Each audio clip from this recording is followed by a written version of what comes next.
జగన్మోహన్ రెడ్డి గారు ఒక ముఖ్యమంత్రిగా బాధ్యతల్ని విస్మరించి ఒక జవాబుదారీ తనంతో పనిచేయాల్సిన వ్యక్తి తెవ రాజకీయాలు చేసే పరిస్థితికి వచ్చాడు. దానికి ఉదాహరణ ఈ పెన్షన్స్ ఏవైతే ఉన్నాయో అది ఇంటి వద్దనే డిస్ట్రిబ్యూట్ చేయడం అవసరం. అయితే ఇతని స్వార్థ ప్రయోజనాల కోసం ఒక ఇతండవాదం ఒకటి తీసుకొని వాలంటీర్స్ని ఎన్నికల డ్యూటీలో వద్దన్నారు. కాబట్టి దీనివల్ల ఎంతమంది చనిపోయినా పర్వాలేదు, ఎంతమందికి నష్టం వచ్చినా పర్వాలేదు, నా ఇష్టం వచ్చినట్టు చేస్తాననే విధంగా ముందుకు పోయే పరిస్థితికి వచ్చాడు.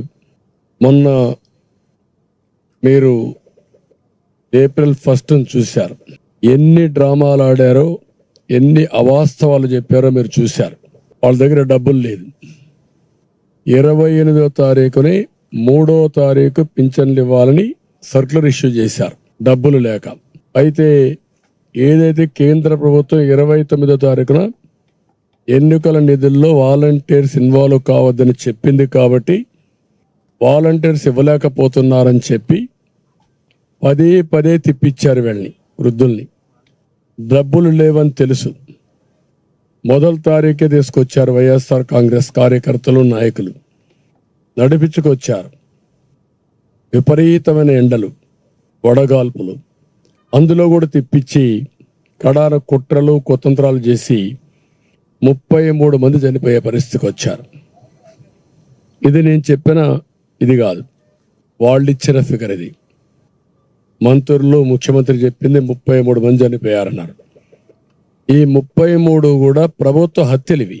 మీరు డెలిబరేట్ గా ముసలివాళ్ళని చంపేశారు. ఆ ఉసురు ఊరికే పోదు మీ మీద. అంత దుర్మార్గంగా చేసి 33 మందిని చంపేసి తర్వాత నేను చాలా సార్లు ఆఫీసర్లకి, చీఫ్ సెక్రటరీకి వీళ్ళందరినీ డిమాండ్ చేశాం, మీరు చేసేది కరెక్ట్ కాదు, ఇది మంచి పద్ధతి కాదు అని ఆ రోజు డిమాండ్ చేశాం. కానీ చీఫ్ సెక్రటరీ ఏం పట్టించుకోలేదు. అంటే ఈయన మోచేతిలో నీళ్లు తాగే అధికార యంత్రాంగం ఆయన కుట్రలు కుతంత్రాలు చేస్తే ఆ కుట్రలు కుతంత్రాలు అమలు చేసి ఆయన చేసిన ప్రభుత్వ హత్యల్లో వీళ్ళు కూడా భాగస్వాములయ్యే పరిస్థితికి వచ్చారు. ఇది క్షమించరాని నేరం. ఒకసారి ఎన్నికలు అనౌన్స్ చేసిన తర్వాత ప్రభుత్వ యంత్రాంగం అనేది ఎన్నికల కమిషన్ కింద పనిచేస్తుంది. ఆల్ పార్టీస్ కూడా ఈక్వల్ ఫుట్టింగ్ ఉండాలి. ఈ రోజు ముఖ్యమంత్రి ఆఫీసు కూడా ఎన్నికల్లో పనిచేసుకున్నప్పుడు మాతో సమానంగానే ఉండాలి. అన్ని రాజకీయ పార్టీలు కూడా సమానంగానే ఉంటాయి, సమాన అవకాశాలు ఉంటాయి. అలాంటి సమాన అవకాశాలు ఉండే సమయంలో చాలా దుర్మార్గం. మళ్ళీ అదే కుట్రలకు తెరలేపారు. ఈ రోజు మీరు చూస్తే మేము డిమాండ్ చేసింది చాలా క్లియర్ గా, ఇంటి దగ్గర డిస్ట్రిబ్యూట్ చేయండి, ఇది సాధ్యం. మీకు ఆఫీసర్స్ ఉన్నారు, సచివాలయం ఉంది, యంత్రాంగం ఉంది, ఇది పెద్ద కష్టమైన పని కాదు అని చాలా స్పష్టంగా చెప్తే మళ్ళీ ఈ ముఖ్యమంత్రి ప్రధాన కార్యదర్శి, ప్రభుత్వ ప్రధాన కార్యదర్శి జవహర్ రెడ్డి, పిఎంఓలో ఉండే ముఖ్య పైరవికారుడు, పెద్ద పైరవికారుడు ఇతను ధనంజయ రెడ్డి, ఇదే పని ఒక మిడిల్ మ్యాన్ బ్రోకరేజ్ చేస్తూ ఉంటాడు ఆయన. ఇంకొక పక్క సెర్ఫ్ సిఇఓ మురళీధర్ రెడ్డి, వీళ్ళు కలిసి మళ్ళీ అదే కుట్రకు తెరలేపారు. ఈరోజు మా డిమాండ్ చాలా స్పష్టంగా చాలాసార్లు వెళ్ళాం. ఎలక్షన్ కమిషన్కి ఇచ్చాం, చీఫ్ సెక్రటరీకి ఇచ్చాం, గవర్నర్కి ఇచ్చాం.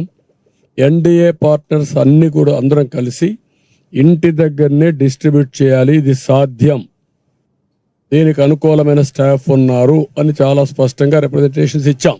ఇచ్చినప్పటికీ ఈరోజు మీరు చూస్తే ఎన్నికల కమిషన్ ఒకటి చెప్పారు, ఇది పెద్ద కష్టం కాదు, మీరు ఏ విధంగా అయినా సరే దీన్ని అమలు చేయమని వాళ్ళు పంపించారు. ఆమోదయోగ్యంగా అమలు చేయమని పంపించారు. అమలు చేయమని పంపించి ఆదేశాలు ఇస్తే పోయినసారి జరిగిన సంఘటనలు పునరావృతం కాకుండా కూడా చూడమన్నారు. ఈ 33 ఏవైతే హత్యలు జరిగాయో అలాంటి జరగనీయకుండా చూడండి, ఇవన్నీ కూడా జాగ్రత్తగా చేయమని చెప్పారు. చెప్పిన తర్వాత ఈరోజు చూస్తే మళ్ళీ ఒక విషయంలో మీరు చూసుకున్నప్పుడు వీళ్ళందరికీ 1,26,000 మంది స్టాఫ్ ఉన్నారు, 15,000 మంది పంచాయతీ సెక్రటరీలు ఉన్నారు, 5,000 మంది వెలుగు సిబ్బంది ఉన్నారు, 5,000 మంది వ్యవసాయ సిబ్బంది ఉన్నారు, 3,000 మంది హార్టికల్చర్ సిబ్బంది ఉన్నారు. వీళ్ళందరూ గ్రామ స్థాయిలో ఉన్నారు. అంటే మొత్తం కలిసి వీళ్ళంతా ఒక్కొక్క వ్యక్తి ఇవ్వాల్సిన 45 పెన్షన్లు. ఆ ఊర్లో ఉండే వ్యక్తి ఆ ఊరి వీధులు కానీ ఎవరెక్కడున్నారో అన్నీ తెలుసు వీళ్ళకు. లేకపోతే వీళ్ళెందుకు పంచాయతీ సెక్రటరీ? పంచాయతీ లెవెల్లో సెక్రటరేట్ దీనికి అంటే వాళ్ళందరూ తెలుసు. తెలిసినప్పుడు ఒక్కొక్కరు 45 ఇవ్వాలి. రెండోది వీళ్ళు పోయినప్పుడు ఫింగర్ ప్రింట్ తీసుకుంటారు, ఐరిష్ తీసుకుంటారు. ఎవ్రీవేర్ బ్యాండ్ విత్ ఉంది. పంచాయతీ ఆఫీసుల్లో ఇచ్చేది ఇంటి దగ్గర ఇస్తారు. దానికి వీళ్ళకి ఇబ్బంది ఏంటి అంటే అది చేయకుండా ఈరోజు మీరు చూసి మొండికేశారు. ఎన్నికల కమిషన్ చెప్పినా వినకుండా మొండికేసి మళ్ళీ ఈరోజు మీరు చూసి కుంటి సాకులు చెప్పి పోలేము అంటే వాడికి దారి తెలియదు, ఊర్లో ఉండేవాడికి దారి తెలియదు, ఇల్లు తెలియకుండా వీడు ఉద్యోగం చేస్తున్నారు. అంటే ఎలాంటి కుట్రలు చేస్తున్నారో మీరు చూస్తే అలాంటి కుట్రలు చేసి మళ్ళీ ఇప్పుడు కొత్తగా బ్యాంకులో వేస్తామని అన్నారు. నేను అడుగుతున్నా, లాస్ట్ టైం మీరు ఏం చెప్పారు?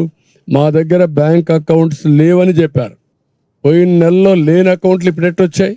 You answer this. అంటే మీ కుట్రలు ఏం చేసినా ప్రజలు నమ్మతారని, లేకుంటే మేము కూడా ఒప్పుకుంటామని. ఇది ఏమాత్రం ఆమోదయోగ్యం కాదు. ఈరోజు మీరు చూస్తే వాళ్ళు చెప్పినట్లు చూస్తే ఆధార్ లింక్ అయిన లబ్ధిదారులందరికీ బ్యాంకులో వేస్తాం, మిగిలిన వాళ్ళందరికీ ఇంటికి పోయి ఇస్తామంటున్నారు.